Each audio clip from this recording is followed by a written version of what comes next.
बिस्मिल्लाहिर्रहमानिर्रहीम। तो आज एक और नोटिस पे बात करते हैं। ये एक गलत नोटिस है जो एफबीआर आजकल बहुत ज़्यादा इशू कर रहा है। तो मैं आपको आज ये बताऊंगा कि ये नोटिस क्यों गलत है।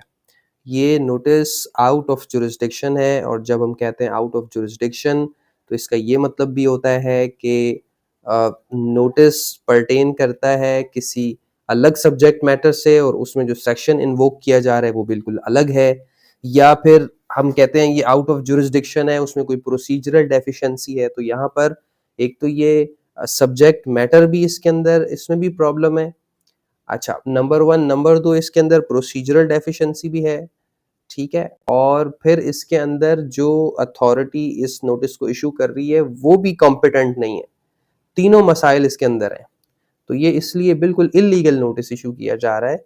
अच्छा, इसका नुकसान ये होता है कि जब आप ऐसे नोटिसेस इशू करते हैं, टैक्स पेयर भी काम कर रहा है, कंसल्टेंट भी काम कर रहा है, एफबीआर की टीम भी काम कर रही है। अगर इसके अंदर कोई ऑर्डर हो जाएगा तो टैक्स काउंसिल जाएगी अपीलेट लेवल पे, कमिश्नर अपील लेवल पे, ट्रिब्यूनल लेवल पे, बताएगी भाई ये प्रोसीडिंग ही गलत है, ये बिल्कुल इल्लीगल प्रोसीडिंग्स हैं। और वहां पर इसके अगेंस्ट में जो इम्प्यून्ड ऑर्डर बनेगा वो डिलीट कर दिया जाएगा। तो ये सारी मेहनत, कोशिश जाया, रिसोर्स जाया, गवर्नमेंट को कुछ भी नहीं मिला और टाइम जाया, ठीक है? तो इसलिए इस नोटिस को समझना ज़रूरी है हर एक के लिए, चाहे वो एफबीआर का ऑफिसर हो, चाहे टैक्स पेयर हो, चाहे लीगल टैक्स कंसल्टेंट्स हो, ताकि इसको इसी स्टेज पे बेहतर अंदाज से टैकल कर लिया जाए। अदरवाइज टाइम ज़ाया होगा और कुछ भी नहीं होगा। अब देखें, इसका सब्जेक्ट है इस नोटिस का कि शो को, अच्छा ये इस इशू किया जा रहा है सेक्शन 162(1) में, ठीक है? तो पहले मैं आपको थोड़ा सा ना एक स्टोरी सुना देता हूँ ताकि आप लोग समझ जाएं कि 162 क्या होता है। तभी आपका आगे आप खुद ही कंक्लूड करेंगे तो नोटिस ही गलत आ रहा है।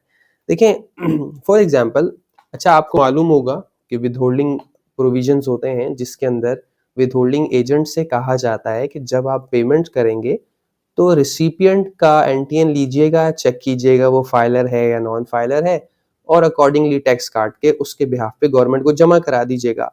तो होता ये है कि जब आप पेमेंट करते हैं उसके बिहाफ पे, तो ये टैक्स सामने रिसिपिएंट का एडवांस टैक्स होता है, जो during the year different payment करने वाली पार्टीज पेमेंट से काट के जमा करा देती हैं, उसको चालान दे देती हैं, ठीक है? तो ये तो एक प्रोसीजर है जो कि विदहोल्डिंग प्रोविजंस के अंदर कवर है। दूसरी बात ये होती है, अब क्योंकि 2 सेक्शंस और हैं और उससे पहले भी मौजूद हैं कुछ सेक्शंस, मैं क्योंकि ये बहुत ज़्यादा फेमस हैं तो हम इसकी बात करें। फॉर एग्जांपल जैसे 236H है, रिटेलर से एडवांस टैक्स कलेक्ट किया जाता है। यहाँ ये होता है कि आप सेल करने वाले हैं और आप एक रिटेलर से या 236G में होलसेलर से, डिस्ट्रीब्यूटर से इनवाइस में कुछ टैक्स लगा देते हैं, उसके बिहाफ पे जमा करा देते हैं और चालान उससे दे देते हैं। तो विदहोल्डिंग प्रोविजंस में ये दोनों ही कवर हो जाते हैं, ठीक है? एक जगह आप टैक्स की डिडक्शन करते हैं, एक जगह टैक्स की कलेक्शन करते हैं। अब होता ये है कि जो प्रिस्क्राइब्ड पर्सन है उनकी ये जिम्मेदारी है। इसको चेक करने के लिए सेक्शन 161 में मॉनिटरिंग का ऑडिट होता है, जिसको हम कहते हैं भाई मॉनिटरिंग ऑडिट हो रहा है। इसमें मेरी सेपरेट वीडियो है, आप सर्च करके देख सकते हैं मेरे चैनल पे। उसमें होता ये है कि ऑफिसर ये चेक करता है कि भाई आप प्रिस्क्राइब पर्सन है, आपने जब पेमेंट्स की हैं लोगों को, तो क्या आपने टैक्स काटा या नहीं काटा, उनको जमा कराया या नहीं, और अगर आपने कलेक्ट करना था तो क्या आपने कलेक्ट किया या नहीं किया, जमा कराया या नहीं। अगर अगर आप ऐसा नहीं करते हैं तो सेक्शन 161(1)(a) में आपको शो कॉज दिया जाता है। उसके बाद 161(1) में आपको ऑर्डर कर दिया जाता है, ठीक है? तो ये मॉनिटरिंग प्रोसीडिंग्स है। अच्छा, अब हम तो बात 162 की कर रहे हैं। अब 162 क्या है? 162(1) में ये लिखा हुआ है। देखिए, 1 तो मैंने बता दिया आपको, 161 तो बता दिया कि क्योंकि वक्त नहीं है, हम छोटी सी वीडियो बनाना चाहते हैं, इसलिए मैं अलग से उसे बता चुका हूँ पहले। 161 में तो उस बंदे की शामत आई हुई है ना, जो प्रिस्क्राइब पर्सन था, विदहोल्डिंग एजेंट था, तो उसको तो एक तरफ कर दिया, उसकी मॉनिटरिंग का ऑडिट हो जाता है।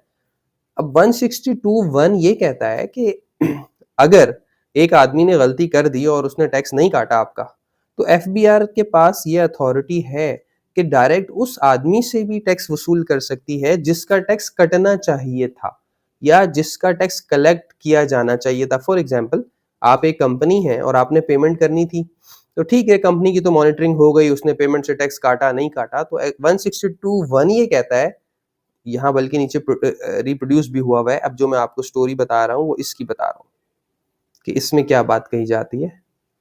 इसमें ये बात की जाती है कि भाई जिस पार्टी का टैक्स कटना था ना, तो ठीक है, जिसने नहीं काटा वो तो एक अलग मसला है, वो तो एफबीआर मॉनिटरिंग में उससे जो भी करेगा।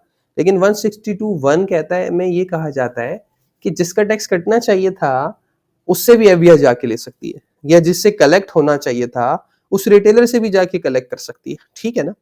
तो ये थोड़ी सी स्टोरी आपके जहन में होनी चाहिए। अब आप देखिए इस नोटिस में क्या लिखा है। इस नोटिस के पहले पैराग्राफ में लिखा है कि जी हमने आपकी रिटर्न देखी और आपने आपने रिटर्न के अंदर 7.7 मिलियन का एडवांस टैक्स क्लेम किया हुआ है। ठीक है, यहां तक ये बात कही है। और फिर कहते हैं पैराग्राफ 2 में कि हमने अपने ई एफ बी आर के पोर्टल से मैच किया तो वहां पर 6.5 मिलियन कटे हुए नजर आ रहे हैं। तो इसका मतलब ये हुआ कि आपने ये डिफिशिएंसी आ गई, तो लिहाजा अब 4 नंबर पैरा में ये लिख दिया कि 162 के तहत आपको जो है ना ये पैसे आपने कम दिए हैं, कितने 12 लाख रुपए, अब आपको ये जमा कराने और आप एविडेंसेस जमा करा दीजिए। अब आप देखिए मैंने आपको जब ये स्टोरी बताई है उसका इस बात से कोई लेना देना है ही नहीं, बन ही नहीं रहा। तो इसीलिए हम कह रहे हैं ये आउट ऑफ जुरिस्डिक्शन है, सब्जेक्ट मैटर है ही नहीं 162 का। ये नोटिस आपने ये नोटिस भेज दिया। हम ये भी अभी आपसे बात करते हैं कि तो फिर इसको इस नोटिस को कैसे करना चाहिए था, ये भी हम बात करते हैं अभी। लेकिन इस सेक्शन के अंदर 162(1) के अंदर आने के लिए या ये नोटिस कैसा होता, ये नोटिस में ये होना चाहिए था कि एक टैक्स पेयर को कहा जाता है कि जी हमने एक मॉनिटरिंग ऑडिट किया है, मॉनिटरिंग और विदहोल्डिंग टैक्स का ऑडिट किया 161 में। उसमें हमें ये पता चला, यानी किसी कंपनी का हो रहा होगा, कि आपको ये 10 पेमेंट्स हुई थी पूरे साल में और उस पर टैक्स नहीं कटा। ठीक है, तो इसका मतलब है 161 में पहले एक डिफॉल्ट स्टैब्लिश होगा। जाहिर है सामने वाली पार्टी विदहोल्डिंग एजेंट है भी या नहीं, विदहोल्डिंग एजेंट होगी तो टैक्स काटना है, अदरवाइज तो टैक्स ही नहीं काटना। तो पहले 161 में डिफॉल्ट स्टैब्लिश होगा, उसके बाद आपको यहां नोटिस किया जाएगा और आपसे रिकवरी की जाएगी। ठीक है, फिर इसमें एक स्टोरी ये भी है कि अगर ऐसा हो भी तो रिकवरी नहीं होनी चाहिए। क्यों? क्योंकि देखें आज अगर हम बात करें, ये नोटिस है 2023 का और आज है 2024 चल रहा है। अब अगर लेट सपोज मेरा टैक्स नहीं भी कटा था तो मैं तो टैक्स ईयर 23 की रिटर्न जमा करवा चुका हूं। तो अगर आप मेरे से टैक्स की रिकवरी कर भी लेंगे तो इसकी तो कोई यानी यूटिलिटी नहीं है। और ऐसे केस लॉज में बहुत अपेरेंट लिखा हुआ है कि विदहोल्डिंग टैक्स एडवांस टैक्स होता है, ये कोई चार्जिंग सेक्शंस नहीं है जहां आप बस रिकवरी करे जाएं। तो इसका ये एडवांस टैक्स है और अगर एक आदमी ने अपनी लायबिलिटी डिस्चार्ज कर दी तो उससे रिकवरी भी नहीं हो सकती है। तो इसलिए ये बिल्कुल गलत नोटिस है। तो ये बस मैंने आपको थोड़ा सा एक्सप्लेन कर दिया। अब सवाल ये है कि आप ये पूछ सकते हैं कि फिर क्या करें। देखें अब जाहिर सी बात है, ये बातें जो पहली लेयर हमारी है असिस्टेंट कमिश्नर, डिप्टी कमिश्नर, अगर वो ये बात समझ भी लेंगे ना तो वो फिर भी कहेंगे ये सही है, वो आपकी इस बात से इत्तेफाक नहीं करेंगे। तो आप इस चीज को फ्रेम कर लें अपने नोटिस में, पहले अपने रिप्लाई में पहले फ्रेम कर दें कि जी दी इट इज उसको आप रिप्लाई को कर लीजिएगा, लेकिन क्या मोटी सी बात लिखनी चाहिए वो मैं आपको बताता हूँ कि जी recovery under section 162(1) can only be invoked after conducting proceedings under section 161। ठीक है, किसी की 161 होंगी and you will and share with us the detail of payments from which withholding tax had not been deducted, उसकी कोई detail होनी चाहिए। तो therefore issuance of this notice under section 162 is premature and procedurally flawed। ये बिल्कुल गलत है, ये नहीं हो सकता है। ठीक है, फिर आप ये करें further more the notice issued under section 162 is out of jurisdiction because the notice pertain to a subject matter that does not fall under the legal domain of this section। Further more आप procedural deficiency तो मैंने आपको बताई दी। तो ये चंद बातें लिखते हुए आप फिर कह सकते हैं कि ये बातें हम लिखने के बावजूद भी we are please to enclose the detail requested in your notice. ठीक है, जाहिर है आपने अगर रिटर्न में क्लेम किए हैं तो उसके चालान तो होंगे आपके पास, तो आप चालान अटैक दे दें उनको। और उनकी डेफिशिएंसी एफबीआर के पोर्टल पे किसी भी वजह से आ सकती है। अब पोर्टल में कोई चीज नहीं आ रही तो क्या कर सकते हैं, कोई बिजली का बिल वहां नहीं आ रहा, उस पर एडवांस टैक्स तो हम दे चुके हैं, नहीं आ रहा तो अब इसका ये मतलब थोड़ी वो डिसअलाउ हो जाएगा, तो आप अपनी फाइल जमा करा दें, तो ये आपकी स्ट्रेटेजी होनी चाहिए। अच्छा, अब हम ये बात कर लेते हैं कि तो फिर इस क्या सही तरीका क्या होना चाहिए था एफबीआर के ऑफिसर के लिए कि वो अगर वेरीफाई करना ही चाहता है तो वो क्या करे? भाई वो उसके लिए एक तरीका तो ये था कि जब आपका अगर लेट्स से रिफंड होता है, तो आप 170 की एप्लीकेशन भी जमा करा देते हैं। तो वो क्या करें, उस 170 की जो एप्लीकेशन जाती है ऑफिसर को, वो उसके रिप्लाई में कह दें कि भाई आप अपनी चीजें दे दें ताकि मैं वेरिफिकेशन कर दूं, और 170 का ऑर्डर कर दें, उसमें जितने गलत एडवांस टैक्सेस क्लेम किए हैं उनको डिलीट कर दें और बैलेंस का रिफंड बना दें या डिमांड क्रिएट कर दें। ठीक है ना? तो एक तो ये तरीका हो सकता है कि सेक्शन 170 की जो एप्लीकेशन है वहां पे आगे काम बढ़ाएं, उस एप्लीकेशन के अगेंस्ट में वेरिफिकेशन प्रोसेस आगे बढ़ाएं और 170 चार्ज में ऑर्डर इशू कर दें। एक ये तरीका हो सकता है। दूसरा ये कि एफबीआर जाहिर है कोई भी इंफॉर्मेशन मांग सकता है। अब 176 के अंदर वो इंफॉर्मेशन मांग लेंगे, जी आपने जो एडवांस टैक्स क्लेम किया है सेक्शन 176 में उसकी डिटेल मुझे दे दें। उस डिटेल को चेक करें, अगर वो डिटेल में कोई गलती नजर आई तो फिर 1225A में नोटिस करें। 1225A क्या होता है? Erroneous and prejudicial to the interest of revenue, यानी कि रिटर्न के अंदर कोई ऐसी गलती होती है जिससे गवर्नमेंट को लॉस हो रहा होता है, तो जाहिर सी बात है एक्सेस रिफंड क्लेम करना ये एक ऐसी गलती बन गई है।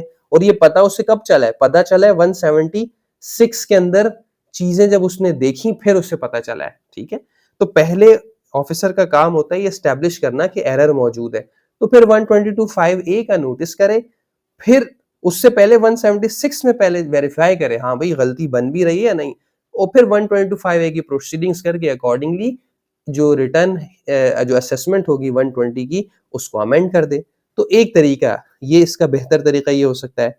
ठीक है, तो लेकिन ये इस तरह से कहना 162 के अंदर के जी आपने क्लेम किए हैं 100 रुपए और हमारे एफबीआर के पोर्टल में है 40 रुपए 60 रुपए आप अदा कर दें, और 162 वन, अच्छा मजे की बात ये कि सबसेक्शन 1 रिप्रोड्यूस भी कर दिया है। अच्छा, ये जो ग्रीन कलर का है इसमें लिखा यही वाली बात है, दोबारा मैं रिपीट कर दूं कि जी इस 162(1) ये मैंडेट देता है कमिश्नर को कि जिस आदमी का टैक्स कटना चाहिए था या जिस आदमी से टैक्स कलेक्ट करना चाहिए था एफबीआर उससे भी ले सकता है अगर विदहोल्डिंग एजेंट ने फेलियर किया है कलेक्ट करते हुए या डिडक्ट करते हुए। तो भाई पहले तो आप ये स्टैब्लिश करें ना उसने फेलियर भी किया है, कोई 161 का ऑर्डर तो साथ लगाएं, कोई पेमेंट की डिटेल तो लगाएं। तो इसलिए हम ये कह रहे हैं कि ये बिल्कुल आउट ऑफ क्वेश्चन है, against the provision of law है। तो इस बस मैंने कहा कुछ थोड़ी सी आगाही इस पर हो जाए और अकॉर्डिंगली इसको आप लोग चेक कर लीजिए।